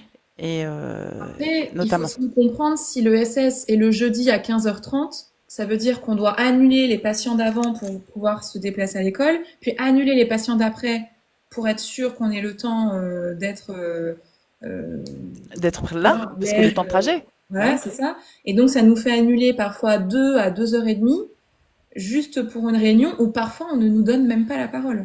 Ah oui, Ça c'est dur aussi. faut la prendre la parole. Mm. C'est Prenez-la, ça. prenez-la. N'hésitez pas à poser vos questions en commentaire parce que nous avons la chance quand même de pouvoir interviewer Caroline qui est orthophoniste. Je suis sûre, je vais arrêter de bégayer. Je suis sûre que bah, vous avez plein de questions à lui poser pour bien comprendre plein de situations. Alors c'est vrai qu'on a commencé par le plus délicat, c'est-à-dire expliquer pourquoi il n'y a pas beaucoup d'orthophonistes et pourquoi les orthophonistes ne veulent plus travailler quand la personne en situation de handicap est en structure. Mais il y a aussi d'autres sujets, quoi. Qu'est-ce qu'on aborde, sachant qu'en plus Caroline a décidé quand même de contrecarrer la pénurie ou le non-accès à l'orthophonie en vous proposant quand même des formations en distanciel. Alors, t'es pas à l'aise avec le mot formation encore. Mais oui, parce que c'est un peu, je sais pas, je me sens pas à l'aise dans le sens où déjà, il y a une question qui est tombée tout à l'heure, est-ce que c'est payant? Oui, j'avais beaucoup de mal à dire ça au début, que oui, c'était payant, mais Oui, parce qu'on enfin, passe du temps. excuse-moi, mais c'est payant quoi? 5 euros, 6 euros par mois? Oui, Excusez-moi. c'est 5,69 € si vous prenez un mois. J'ai Clara qui a pris pour 6 mois et qui a payé 26 €. Et j'ai une maman qui a pris à l'année pour 53 €. Donc effectivement, ça fait même pas 5 € par mois. Mais C'est vu ça. qu'en ortho, on a tout ce qui est carte vitale, on n'a jamais parlé d'argent en fait. On a la carte vitale, c'est la Sécu qui paye. On n'a pas cette notion de on fait payer quelque chose réellement. Enfin, c'est compliqué. Je pense que l'orthophonie et l'argent, c'est compliqué. Et donc là, vu que je sors un peu du cadre de l'ortho pur et dur, c'est dur pour moi d'en parler, mais il va falloir que je le fasse. Et Clara, un jour, a pris la parole sur mon live. Elle a tout déballé et en gros, elle a dit, vous vous rendez pas compte, vous avez une orthophoniste qui est formée, Bah qui oui. se rend dispo le week-end pour vous. Donc, oui, il y a les orthos déconventionnés. Effectivement, je voulais en parler aussi. Ah oui, d'accord. Alors attends, parce que on te pose la question là-dessus. On garde en mémoire les orthos déconventionnés. Et donc il y a Aurélie qui dit, est-ce que ce sont des formations pour les parents ou pour les pros? Écoute, la première formation là que je fais, que je refais la semaine prochaine, ça s'appelle les bases de la communication. À la base, c'est pour les parents surtout, mais j'ai eu beaucoup de pros, moi, qui ont participé, Ah oui, qui ont appris pas mal de choses. Ouais. bah, c'est Au bien. début, Puis je me suis dit, oh là là, les pros, mais j'ai un peu peur. Et non, finalement, la tension est là. Ils vont me retoquer mais sur tu plein sais, de ça me fait peur quand on trucs. dit, t'as une éduque, t'as une psychomote, t'as une psy et tu fais la formation à la base pour les parents. Et non, non, elles ont été ravies, donc je suis très contente. Ouais. Alors du coup, les orthophonistes déconventionnés, quel est le sujet? Oui, c'est ça. Donc, à la base, les orthophonistes sont conventionnés avec la sécurité sociale. Donc, on a aussi signé un papier comme quoi on travaillait avec eux et donc c'est la Sécu qui nous paye. Maintenant, et de plus en plus, il y a des orthos qui refusent de travailler avec la sécurité sociale et qui se déconventionnent, notamment parce que les prix nous sont imposés sur les séances et le temps nous est imposé sur les séances. Ouais. Mais il y a des orthos qui ont envie de prendre des enfants pendant 45 minutes, voire 1 heure, et donc refusent le conventionnement avec la Sécu, se déconventionnent, et donc quand le parent va avoir une ortho déconventionnée, c'est le même travail, mais l'argent sort de leur poche, Ah oui, sans d'accord. remboursement de la sécurité sociale. Voilà. Et là, c'est plus difficile pour nous parents de mettre ça en avant euh, dans le dossier MDPH, parce que normalement, toute logique, c'est grâce au dossier MDPH qu'on peut financer toutes les prises en charge, parce que là, pour le coup, vous fonctionnez comme les psychomotes, les psychomotriciens, psychomotriciennes, comme les ergothérapeutes. C'est ça. Donc, en gros, il faut mettre ça en avant, demander un devis. Alors peut-être que ça s'explique aussi dans le projet de vie du dossier MDPH, mais voilà, le but, c'est quand même d'arriver à obtenir une participation de la part de la MDPH pour que vous puissiez faire quand même le suivi. Mhm. Et c'est juste ça, c'est-à-dire qu'il n'y a pas un avantage meilleur ou moindre pour le patient, quoi. Bah, tu peux négocier 1 heure de séance. Et tu peux faire les séances et le bilan en visio. Ah, c'est bien. Voilà, nous, en tant qu'ortho conventionné, on est obligé de voir le patient en présentiel et après, on peut faire des séances en visio. Mais l'ortho déconventionné, c'est-à-dire que tu habites à Paris, tu trouves une ortho déconventionnée en visio qui est à Marseille. Voilà. Souvent, c'est des bilans pour du langage oral, un peu de langage écrit. C'est pas des choses trop poussées parce qu'en visio, c'est difficile. Donc voilà, plutôt langage oral, langage écrit, c'est ce que je vois moi à ce moment-là. Alors moi, j'aimerais revenir sur quelque chose que tu m'as appris, Oui. The, lors de notre première interview. Mhm. Alors, moi, j'étais persuadée que seuls les médecins pouvaient poser des diagnostics. Et en fait, non, pas que les médecins. Non, Donc, les orthophonistes, vous êtes vraiment, j'ai envie de dire, une espèce à part où vous avez cette possibilité de poser des diagnostics alors sur, notamment, et comment ça s'appelle désormais, parce qu'effectivement, mon cerveau, il veut plus retenir l'information. Mathilde, est-ce que tu peux m'aider? On a un mot, nous sommes auxiliaire médical. Appelez-nous docteur. Vous êtes auxiliaire médical. Oui, mais ça, Auxiliaire c'est médical, c'est-à-dire qu'en fait, on est en dessous du médecin, juste en dessous. juste en Parce dessous. que Ok. le médecin n'est pas assez formé pour traiter tout ce qui est trouble du langage et de la Oui, communication, donc oui. il nous les envoie à nous. Et nous, on n'est pas, c'est pas seulement possible de poser un diagnostic, on est dans l'obligation de le poser s'il doit y en avoir un. Alors, et quel type de diagnostic vous posez? Tout ce qui est trouble des apprentissages. Donc, on a D'accord. trouble de la communication, trouble du langage oral, trouble du langage écrit, trouble de la cognition mathématique, trouble de la cognition sociale, donc c'est trouble pragmatique, trouble de l'oralité, trouble cognitif, des fonctions exécutives, puisque la neuropsychologie, ce n'est pas un métier, c'est une spécialité d'un psychologue. Oui, Mais à la base, les orthophonistes sont formés aussi pour tout ce qui est fonction exécutive. On le fait d'accord. moins, enfin moi en tout cas je le fais moins pour les enfants parce que j'ai deux collègues qui travaillent avec moi donc je leur envoie, mais pour les adultes, c'est moi qui fais. Ok. Trouble de la voix, déglutition, etc. effectivement. Et est-ce que vous pouvez poser un diagnostic de trouble du spectre autistique? Non. Non, parce que ça c'est un médecin du coup qui doit le faire et il Oui. doit le faire avec plusieurs bilans. Ça, ce qui m'embête aussi, et je sors un peu du cadre de l'orthophonie, mais j'ai souvent eu des bilans d'éduc ou de psy qui marquent ça dans les conclusions. Et je me dis, mince, ils ont fait un seul bilan, c'est dommage de mettre Oui. ça dans la conclusion. Normalement, c'est des bilans Pluridisciplinaire. pluridisciplinaires, avec une équipe, et après, c'est le médecin qui prend la décision, suivant D'accord. les bilans qui ont été faits. Ouais. Juste parce qu'on a quand même une grande majorité de parents, est-ce que tu, mais sans entrer trop dans les détails et dans un ersatz de formation, mais est-ce que tu peux nous expliquer ce que c'est que la fonction exécutive? Toutes les fonctions exécutives, eh bien, c'est tout ce qui va être attention, concentration, mémoire, flexibilité, inhibition. Tout ça, ça fait partie des fonctions exécutives. Ok, très bien. En gros. C'est pour que les parents puissent se projeter et comprendre un petit peu Ouais. mieux. Alors, Mathilde nous dit non, on participe au diagnostic par le bilan, mais on ne le pose pas C'est sur ça. sur le TSA. Mm. Enfin bref, sur les TND, quoi. Oui. Ok, Juste sur le TSA, parce que dyslexie, dysorthographie, c'est un TND, et c'est c'est nous qui vrai. le posons, hein.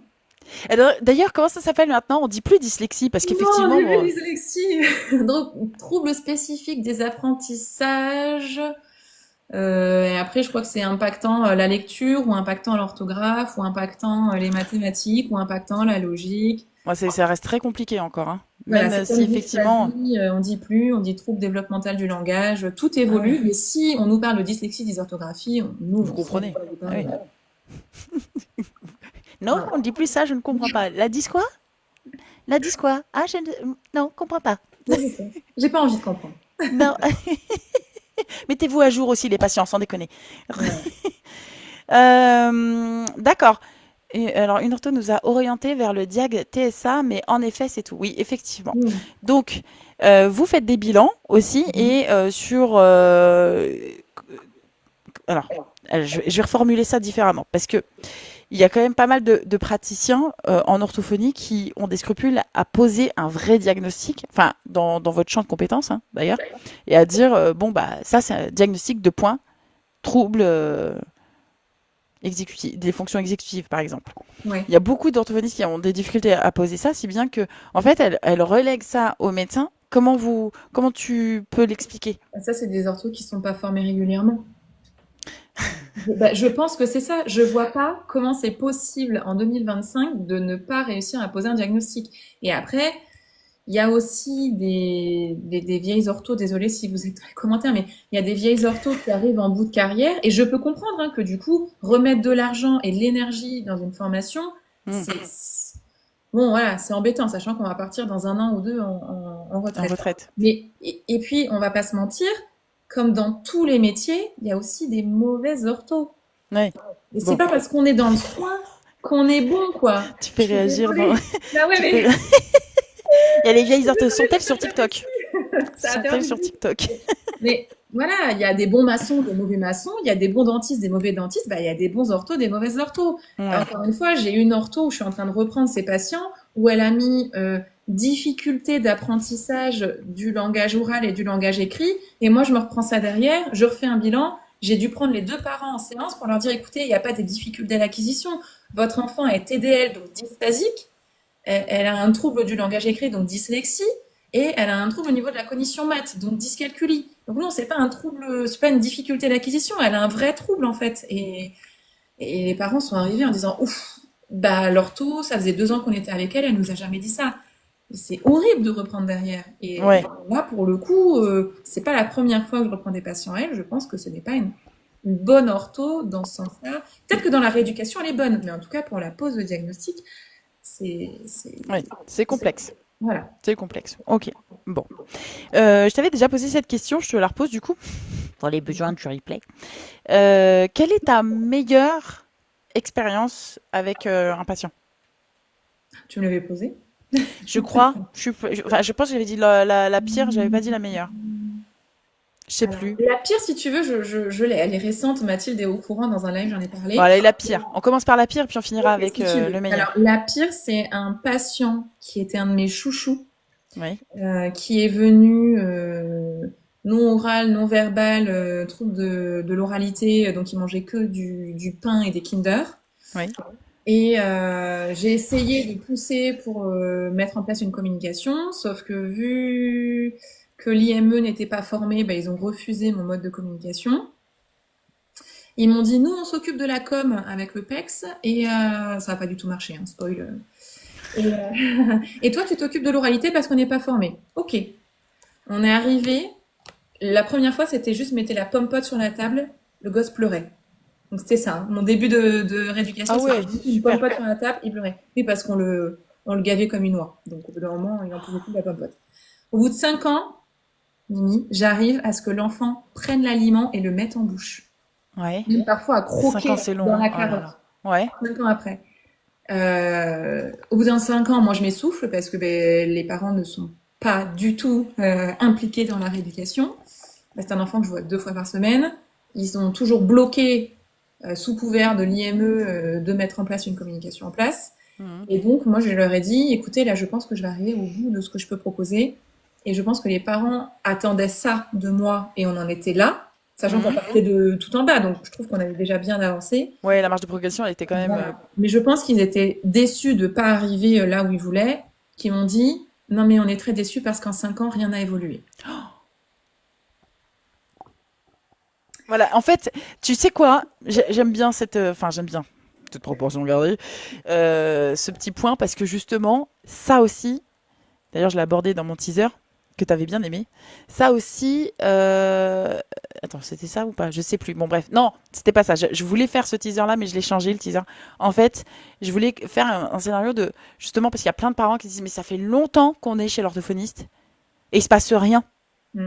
Et on voit rien. Parce qu'en fait, quand vous travaillez la fonction verbale, justement, ou la fonction exécutive, Mm. bah, c'est à peine visible pour nous en tant que parents, parce qu'effectivement, nous, on s'attend à quelque chose de flagrant.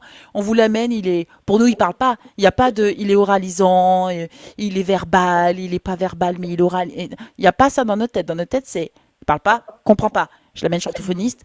Au bout d'un an, il va parler, il va comprendre. C'est ça notre idée. Oui.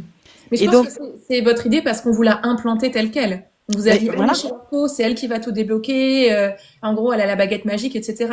Et non, et moi, je veux déconstruire cette idée. Vous êtes là Bah, pour moi avoir aussi. des infos, pour qu'on co-construise un plan thérapeutique, mais nous, on ne débloque rien tout seul. Alors C'est parfois, ça. ça arrive, mais le but, c'est Et, quand du, même que vous soyez là. et qu'est-ce que tu leur as répondu quand ils t'ont dit, bah oui, mais en 5 ans, rien n'a évolué? Alors, je t'avoue que j'ai été abasourdie. Et ben, je leur Ouais. ai dit, vous rendez compte qu'on a commencé avec une pomme pote sur la table où il pleurait, et là, on en est où il croque dans la carotte. Ouais, mais tu vois, pour les parents, ils se rendent pas compte. Je pense qu'ils se rendent Oui, pas oui, compte de mais l'effort que ça implique pour la et personne oui, elle-même, hein, mais je en parle. même temps, ils ne sont pas venus en séance. Donc la dernière année, j'ai imposé qu'ils viennent avec moi en séance au moins une fois par mois. Mais tu vois, je pense qu'ils étaient tellement rigides que si le premier jeudi du mois, ça tombait pendant les vacances, ils venaient pas le deuxième. Ça, c'était vraiment compliqué. Et à la fin, ils sont partis, mais je m'en suis pris plein la poire. Donc là, j'avoue, en plus, Ah, c'était c'est un dur. patient que j'aimais beaucoup. Ouais. C'était un de mes chouchous. J'ai tout donné pour lui. Enfin, vraiment. Non, Ah c'est non, dur, mais c'est vrai que ça m'a fait mal au cœur. je pense que c'est un message qu'il faudrait quand même transmettre le plus possible. C'est, je sais pas comment, peut-être via des vidéos, Ouais. que on comprenne exactement l'enjeu, parce que qu'on nous donne les solutions, ça on en a besoin. Hein. Qu'on nous dise bah, comment on travaille le trouble de l'oralité, bah il y a plusieurs étapes. D'abord il y a la manipulation, puis le premier contact, c'est évolutif, etc., etc. Donc ça c'est très important d'expliquer l'approche. Mais tant que les parents ne comprennent pas l'enjeu, parce que dans leur tête c'est un caprice, Mm. ça reste un caprice qui est disproportionné et qui a pris de l'ampleur. Mais pour beaucoup de parents, c'est l'enfant qui se convainc, ou pire, si c'est pas c'est un caprice ou si c'est pas que l'enfant s'est convaincu, c'est qu'il y arrivera jamais de toutes les manières, quoi qu'il arrive. Donc c'est encore pire. Et je pense qu'il faudrait commencer à expliquer. Alors, la parole du professionnel va avoir plus d'impact à ce moment-là. La réelle difficulté que c'est pour la personne qui est en thérapie, qui suit la thérapie, quand elle a un trouble de l'oralité, d'être confrontée à l'angoisse Mm. de l'objet, quoi. Ouais. Mais après, pour tout. Et là, si les parents sont vraiment désespérés en se disant ça n'a pas avancé avec l'ortho, n'hésitez pas à lui demander. Vous prenez une séance, c'est fait pour ça aussi. Vous prenez une séance et on fait le point. Oui, ça alors ça pour le coup les parents ils sont vraiment de manière générale ils sont comme je te disais hein, comme nous on était tétanisés je pose pas de Mm. questions ça va nous exploser à la figure ou je vais pas mettre en place le fait de poser des questions parce qu'on sait jamais ça peut tout casser tout ce que les professionnels mettent en place. Du coup on est encore dans cette énergie là tu vois de se dire on va pas poser de questions parce qu'on va passer pour des idiots ou parce Ah, mais on se si, sent pas légitime. il n'y a pas de question bête, hein. Ouais. Vraiment, ouais, Et n'hésitez du pas. coup ta meilleure expérience. Alors, je dirais pas qu'il y en a une, mais il y en a une récente et ça recoupe plusieurs expériences. C'est où un enfant vient en séance parce qu'il vient d'avoir le diagnostic d'autisme, il ne parle pas, il ne communique pas, et j'arrive à mettre un moyen de communication en place et le parent s'en rend compte. Ensuite, il y a un petit déclic. Là, par exemple, j'ai eu un message, je l'ai pas lu jeudi, et j'avais dit que je le lirais, où elle m'a écrit: Bonsoir madame, en espérant que vous allez bien. Je ne peux pas attendre mardi prochain pour vous dire, mais mon fils aligne des phrases correctes et complètes depuis ce matin et jusqu'à maintenant. Et là, elle me cite plusieurs phrases qu'il est capable de dire. Merci infiniment, Caroline, pour tout ceci. Belle soirée. Bien à vous, à mardi. Et ça c'est génial. Et j'ai des parents même qui m'envoient des vidéos de chez eux. Alors, ils m'envoient ça le week-end, je réponds pas, je réponds que lundi. Mais de voir qu'en fait ils se rendent compte de l'évolution et qu'ils se sentent obligés de m'envoyer un message ou de filmer pour me dire mais c'est génial, ça marche, ça fait plaisir. Voilà, C'est-à-dire radicalement l'opposé de ta pire expérience en fait. c'est ça. C'est Mais oui, mais tu vois, je vais avoir les deux patients dans la même journée, je vais retenir la négative parce que c'est comme ça mais qu'on parce que fonctionne. 5 ans de travail, excuse-moi, là, si j'ai bien compris, le patient dont le parent t'écrit c'est génial, ça fonctionne, vous venez de commencer la prise en charge. Hmm. Alors Euh, que l'autre, ça faisait 5 ans, non? c'est ça, là ça fait un 5 an. ans de travail. Ouais. Et puis, quand on parle de travail, bon, alors toi, tu as travaillé et tu t'es investi pendant 5 ans, mais c'est l'enfant qui s'est investi aussi pendant 5 ans, qui a fait des efforts, t'a fait confiance pour dépasser tout ça. Donc, on comprend. D'ailleurs, il y a Magnéto qui te dit pour indiquer, attends, qui te posait la question, est-ce que aujourd'hui tu te sers de cette mésaventure en exemple pour les nouveaux patients? Bah, vu que c'est récent, hein, c'est arrivé au mois de juin, je vais voir Ouais. comment je vais rebondir dessus. Ah là là, c'est horrible, hein, c'est arrivé au mois de juin. Non, Ouais. mais voilà, c'est pour ça. Si là vous êtes 75, je sors un peu du contexte de l'interview, chers parents. Il faut quand même que vous n'hésitiez pas à poser des questions à tous les professionnels, pas que les orthophonistes, hein, à tous les professionnels. Si vous avez le sentiment que dans le cadre de la prise en charge, vous voyez qu'il n'y a pas d'évolution et que les mois passent, vous posez des questions. Qu'est-ce que vous travaillez? Expliquez-moi. Je n'arrive pas à voir parce qu'à la maison, ça n'avance pas. Et impliquez-vous. Parce que s'il n'y a pas de continuité, il n'y a pas de raison que ça fonctionne. Ça fonctionnera que dans le cabinet de l'orthophoniste. Ça fonctionnera pas à la maison. Donc il faut que vous vous impliquiez aussi. Voilà, c'était le petit message de prévention. Euh, Est-ce qu'il t'arrive parfois de te sentir démuni de solutions face à un patient, nous demande Amy. Oui. Et là, je suis dans une situation comme ça pour une adulte. Une adulte qui a fait un AVC il y a 10 ans, qui a de grosses séquelles et à qui on m'a demandé de mettre un moyen de communication en place, puisque je crois que je suis une des seules orthos à être vraiment formée dans tous les moyens de com ici. Donc je me suis dit, génial, ça sort de l'autisme, c'est un autre profil, mais ça reste un moyen de communication. Et en fait, elle a beaucoup de mal à mettre du sens sur ce qu'elle dit et sur ce qu'elle comprend.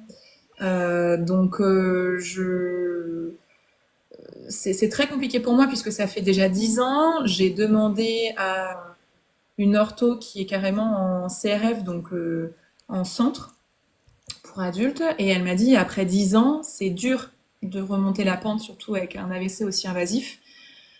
Donc là, je vais essayer de mettre une communication en place avec une tablette, mais ça va me prendre beaucoup, beaucoup, beaucoup de temps puisque rien ne fait sens pour elle. Et parfois, il y a des phrases qui sortent où, quand elle me voit arriver, elle me dit: «Ah bonjour, votre robe est très jolie». Tu vois, ça sort comme ça. C'est Mais pas une après, écolalie? non, non. Bah non, ça sort tout seul. Elle me dit: «Ah, vous êtes belle aujourd'hui». Et puis après, elle va dire: «Ah, bah, vous êtes bien coiffée», ou là, ça vous va pas. Il y a quelque chose qui peut très bien sortir. Et Mm. d'autres où je vais lui montrer une photo d'oiseau, elle va me dire: «Mais il est où, Léo?» Ah oui. Voilà, donc là, ouais, je suis un peu démunie. Je suis avec une stagiaire, donc elle essaie de m'aider, elle est adorable. Et dans ces Mais cas-là, tu travailles avec ta collègue aussi, neuropsy? non, parce qu'elles, elles ne le font pas les adultes. D'accord. Parce Voilà. que peut-être qu'un travail conjoint avec ou neurologue, neuropsy ou... Ouais, et puis là, vu que c'est vraiment le langage qui est touché et vraiment la sphère sémantique, c'est dur, dur. Et après 10 ans, c'est vrai que si un jour vous faites un AVC, il faut que vous trouviez le plus rapidement possible un professionnel. Et puis c'est dur de remonter la pente. Bah Mais oui, c'est très normalement, dur. les orthos sont assez ouvertes et les patients neuro passent en priorité. Hmm. Voilà. Au revoir Mathilde, merci beaucoup pour ta participation.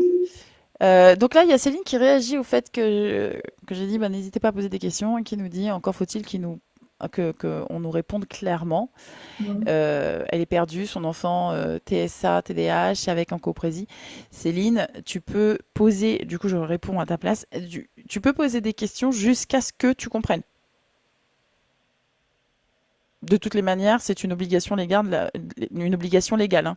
Le praticien doit s'assurer que tu aies bien compris tous les tenants et les aboutissants. Donc, sens-toi légitime de poser la question, même si on t'a expliqué, tu peux continuer de dire je n'ai toujours pas compris.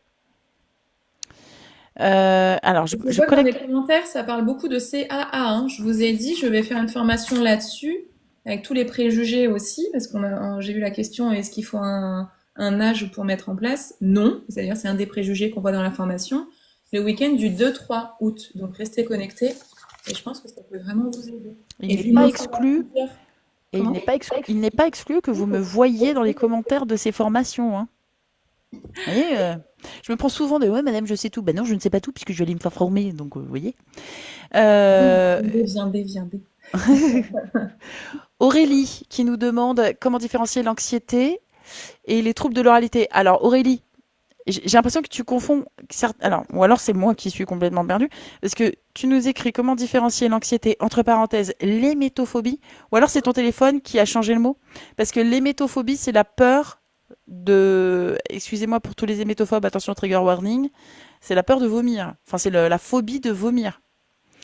Et le trouble de l'oralité. Du coup, là, ça ferait sens entre l'hémétophobie et Bah la. oui, forcément, ça peut être lié. C'est cette peur de régurgiter qui fait que du coup, il s'alimente plus. Ouais. Donc il y a un lien, mais là, il y a un lien qui est quand même plus côté psy, hein. Mm. Oui.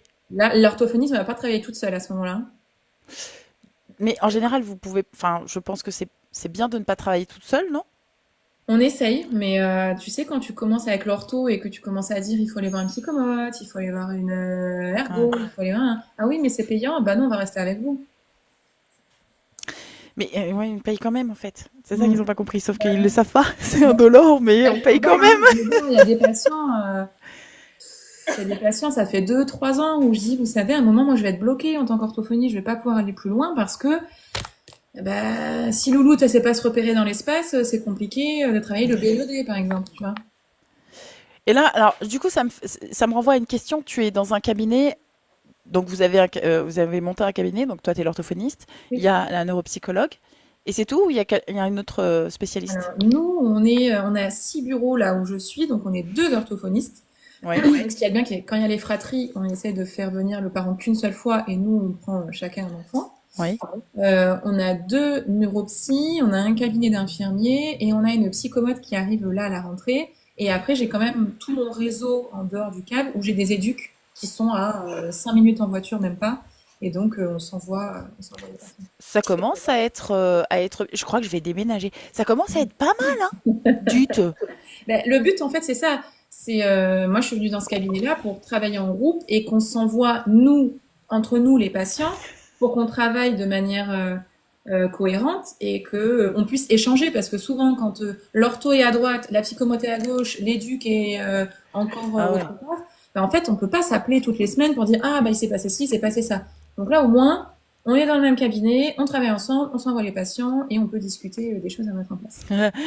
Tout le monde demande, t'es où dans le sud-ouest? T'es où dans le sud? Eh, écrivez là, Et je écrivez-lui. ne peux pas donner la ville Non, exacte où je travaille puisque je suis professionnelle de santé et on n'a pas le droit de faire de la pub. exactement. Moi je sais, moi je sais. J'ai failli lâcher l'info en plus. Non, tu ne dis Je- pas. Et Non, non, vous j'ai n'avez failli pas lâcher. envoyé un truc? Bah, justement, attends, euh, Très c'est bien. prêt, c'est Je prêt. m'étais dit, vas-y, je le mets pour aujourd'hui, mais non. Non, bah, j'aurais aimé, mais en fait, TDAH, ça a frappé fort ces dernières semaines. Voilà, il a frappé très Oui. fort. Et du coup, je ne suis pas dans le sud-est, je suis dans le sud-ouest. Donc non, je ne suis pas dans le 13. Exactement. Alors, en cas de fratrie, attends, deux protos, j'ai pas compris ça, Magnéto. Deux modes de travail, c'est pas un souci. Deux protos, c'est quoi deux protos? Deux orthos. En cas de fratrie, deux orthos, deux modes de travail, c'est pas un souci. C'est pas grave, on est habitué, t'inquiète pas. Non, pourquoi ça serait un souci? Ouais, je ne sais pas. Je ne Ouais. sais pas pourquoi. Là, exemple concret qu'on a, on a deux nénettes. Il y en a une qui est en CE2 et que moi j'ai depuis, pareil, ça doit bien faire 4-5 ans. Et ma collègue a pris la petite sœur, mais du coup, c'est deux choses différentes qu'on travaille. Donc, Ouais. c'est- je vois pas où est le Parce que c'est problème. pas les mêmes, ils ont pas forcément les mêmes troubles. Donc, Bah oui, puis ils ont pas le même âge ni rien, donc moi, je pense d'ailleurs que c'est mieux que ce soit pas la même orthophoniste qui s'occupe de la fratrie. Idéalement, je trouve que c'est mieux parce que du coup, il y a une espèce de personne. Enfin, souvent j'arrive pas à l'exprimer, hein. Souvent les enfants ont une forme, quand la complicité s'est bien installée, ont une forme de fierté, de complicité. Et puis on sait bien, les enfants dans leur développement, ils passent toujours par une étape de possessivité. Et je trouve que ça vient, ça, c'est dans le développement ordinaire des enfants. Donc je trouve que c'est bien qu'il y ait chacun, quand c'est possible de le faire, chacun son orthophoniste, parce que d'ailleurs je le dis dans ma phrase, hein, il y a de la possessivité quoi. Et ça vient pas la concurrence. Il n'y a pas de concurrence, il n'y a pas de compétitivité, il n'y a pas de voilà, et je trouve de jalousie. Je trouve que c'est mieux quand ça se passe comme ça. Peut-être que je me leurre, hein. oui, c'est possible. Moi, vraiment, je le fais pour arranger, enfin, on le fait pour arranger les parents. Comme ça, Ouais. c'est vite qu'ils viennent une fois le lundi à 13h15 et une fois le jeudi matin à 11h45, en plus de tout le reste. Pareil, s'il y a besoin d'ortho, neuropsy, psychomote, si moi, par exemple, je le prends 2 fois par semaine, ben, on essaie de mettre la psychomote devant ou derrière ma première séance et la neuropsy devant ou derrière ma première séance. Ce qui fait qu'elle a 4 séances dans la semaine, mais elle vient que 2 fois. Hmm. C'est ça l'intérêt des cabinets. Vraiment, ça c'est top, surtout quand c'est pluridisciplinaire et bien orienté. Nous, on a commencé dans un cabinet aussi, enfin, vraiment, c'est top. Ça, c'est top. Alors attends, dans la pratique, démultiplier les suivis, c'est dur en termes de gestion, mais t'as raison, ouais, peut-être, mais je sais pas en fait, peut-être que je me suis leurrée. Enfin, je sais pas pourquoi j'ai cette pensée là qui me dit, bah, c'est mieux chacun la sienne, comme ça il n'y a pas de jaloux quoi. Mm. C'est- Posez vos questions, n'hésitez pas. On a encore 10 minutes ensemble. Allez-y, c'est le moment. C'est le moment parce qu'après on part en week-end. Hein. On sera pas là, hein, je vous le dis. Hein. Bon, déjà, tu veux bien rappeler la date de ta prochaine formation? Oui, la semaine prochaine, du coup, samedi prochain, de 10h30 à midi, donc exactement la même heure que là. C'est sur les bases de la communication. Donc, ceux qui l'ont déjà faite, vous pouvez revenir, ça me dérange pas. S'il y a quelque chose que vous n'avez pas compris, vous pouvez la refaire. Et puis, bah, pour ceux qui veulent venir, n'hésitez pas. Base de la communication, c'est-à-dire c'est quoi communiquer, comment on communique, pourquoi on communique, par quoi commencer, etc., etc. Et on peut poser des questions pendant que tu fais la formation? Évidemment. Non, mais Évidemment. on sait jamais. Peut-être que juste tu, Oui, tu, bah oui. tu déroules et puis voilà quoi. Un diplôme à la clé. Non, t'as pas de diplôme. Si tu veux, je te fais une petite fiche comme quoi je t'ai informé là-dessus. Y a rien à faire valoir. En fait, c'est pas une formation pour devenir orthophoniste. Je pense que tu arrivé en cours de route SV. C'est pas une formation pour devenir orthophoniste. Y a pas d'autre terme en français parce que c'est de la formation, d'accord, ou de l'information. On avait fait un jeu de mots information, C'est ça. mais c'est pour transmettre des pistes et des outils pour. En fait, c'est une très jolie rustine, mais c'est une rustine sur une roue. Vous voyez ce que je veux dire? C'est, si je me trompe pas, c'est parce qu'il n'y a pas beaucoup de solutions en France. Donc l'idée, c'est que vous puissiez vous impliquer. Puis même si jamais vous avez vous-même une orthophoniste, le fait de comprendre tout ça, bah, ça va faciliter le travail de l'orthophoniste. Mhm. Alors, coaching, oui, les Modinaya, disons que là, c'est pas du coaching dans le sens où tu vas me poser, tu vas me dire, mon fils, il fait ça, qu'est-ce que je dois faire? Là, c'est vraiment où les bases de la communication. C'est-à-dire que ça ira à tout le monde. Voilà. Alors, Amy, tu peux compter dessus pour installer ton cabinet en ergopédagogie. D'accord. Non, non, mais parce qu'elle blague. Ok. Et comme tu m'as dit tout à l'heure, non, non, t'inquiète pas, respire, c'est de la blague, hein, c'est du second Ah, degré, hein. mais moi, il faut voir ça avec l'ergo qui est dans les commentaires, hein, avec Ogre Gentil. Moi, l'ergopédagogie. De l'orthopédagogie, pardon, je dis Ah, ergo, ok. ortho, j'ai été en dyslexie. Orthopédagogie, orthopédagogie. Voilà, je dis Ouais. ergo. Non, désolé, il est plus là, Guillaume, il est parti, sinon Ouais. il aurait bondi, tu sais. Qu'est-ce que tu racontes, Mimi? N'importe quoi. Bon, je Euh, repars. C'est quand? La semaine prochaine. Je vais faire un post. La semaine prochaine, samedi prochain à 10h30. Et vous savez, vous voyez là en bas à gauche, vous voyez la petite étoile s'abonner. Donc là, c'est pour s'abonner à Mimi. Et moi, j'aurai exactement la même. Oui, il faudra s'inscrire. En fait, tu verras, je vais commencer le live où tout le monde pourra le regarder. Et au bout d'un moment, je vais le passer en live abonné, live VIP. Et puis, au bout d'une minute, ça va bloquer. Tu pourras plus me ouais. voir, ni m'entendre, ni poser tes questions. Exactement. Donc, abonnez-vous à son live. L'abonnement, alors souvent, voilà, on confond, quand je dis abonnez-vous au live si vous Bah voulez non, mais avoir c'est tel vrai. avantage, et les gens s'abonnent à mon compte, mais non, c'est pas le compte, c'est le live. Si vous vous abonnez au live de Caroline, vous aurez accès aux formations. Et moi, je vais le faire. Et c'est 5 euros, pardon, 69, c'est TikTok qui met des virgules. c'est entre 5 et 6 euros, C'est ça. d'accord? Si vous Comme prenez ça. un mois, mais si Si vous vous prenez prenez un plusieurs mois. mois, c'est Et bien dégressif. sûr, c'est dégressif si vous prenez d'emblée 6 mois, et c'est encore plus dégressif si vous prenez 12 mois d'emblée. Mensuellement, C'est moins de 5 ça vous euros fait parce que moins de 5 euros 50 euros. par mois. Voilà. Mais si vous voulez prendre tous les mois, parce que vous savez pas si vous pouvez, vous pourrez vous désabonner quand vous voulez. Vous pourrez arrêter le désabonnement. Cela dit, si vous prenez les 12 mois, vous ne vous ferez pas rembourser en cours de route. Donc Mm. voilà. Ça vaut le coup. Ça vaut le coup, j'ai envie de vous dire, l'histoire que vous puissiez mieux accompagner votre enfant, mieux comprendre. Je pense qu'à un moment où tu vas aussi aborder les troubles de l'oralité, donc ça vaut le coup, hein. Oui, Il faut attendre le live pour s'abonner. Non, tu peux tout de suite aller sur son profil et normalement tu verras en dessous dans sa bio une étoile c'est ça. marquée s'abonner et tu peux le faire. Est-ce que j'ai la Tapoter photo? sur l'étoile. Taper sur l'étoile. Ah. Écoute, je pense qu'on a fait le tour, hein. Bah oui. Alors, est-ce que les personnes qui sont présentes, vous pouvez nous indiquer si vous avez compris ce que fait une orthophoniste? C'était le but du live, hein, que vous compreniez bien ce que fait une orthophoniste. Enfin, une. On sait aussi que bon, bah, les orthophonistes, vous avez des entre guillemets des spécialités, même si vous n'avez pas le droit de Une dire. formation supplémentaire. Voilà. Donc un métier généraliste, d'accord? Donc ça, on le comprend, ce que ça veut dire maintenant. Mais est-ce que vous comprenez un peu mieux le métier d'orthophonie? Je lis Merci les Caroline commentaires, pour je fais toutes des ces... petits cœurs Tu fais bien. pour pas Tu te sais que tu as couper. un filtre, hein? Tu peux mettre un filtre quand tu fais ça, tu as un cœur qui C'est apparaît? vrai? Oui. Il faudra que je le fasse alors. C'est combien de formations sur le mois? Au moins un sujet, un nouveau sujet dans le mois. Et après, je reprends les sujets déjà faits. Là, les bases de la communication, j'en ai déjà fait début juillet. Mais je le refais pour ceux qui sont passés à côté ou ceux qui ont envie de revenir parce qu'ils n'ont pas tout compris ou parce que ça leur fait plaisir de venir me voir, j'en sais rien. Voilà. Le Oui, une but, c'est orthophoniste. que, c'est ça. Le but, c'est que ça soit vous, après, qui me demandiez aussi des sujets. Là, je les impose parce que c'est le début. Mais après, c'est vous. Est-ce que tu peux faire une formation sur, je sais pas quoi, la mastication, ou alors est-ce qu'on peut faire des études de cas? Moi, ça me dérangerait pas. Moi, j'ai Amy qui vraiment me malmène en live. Je sais pas si tu vas continuer à être ma moto, Amy. Oui, une orthophoniste, elle fait ce qu'elle peut et quand elle devient vieille, elle doit arrêter. C'est bien, elle a tout compris. C'était intéressant. Eh ben, écoute, ouais, non, mais je suis malmenée par mes propres modos, je vous jure. Mimi, tu fais plus de live avec Lilia le soir? Bah non, c'était valable un temps et maintenant on continue, mais ça veut pas dire qu'on va pas reprendre. Bah alors si, je pense que si vous en êtes à plaisanter, c'est que vous avez compris en gros le message sur le métier de l'orthophoniste. Si vous n'avez pas compris, n'hésitez pas à aller regarder le replay sur ma chaîne YouTube.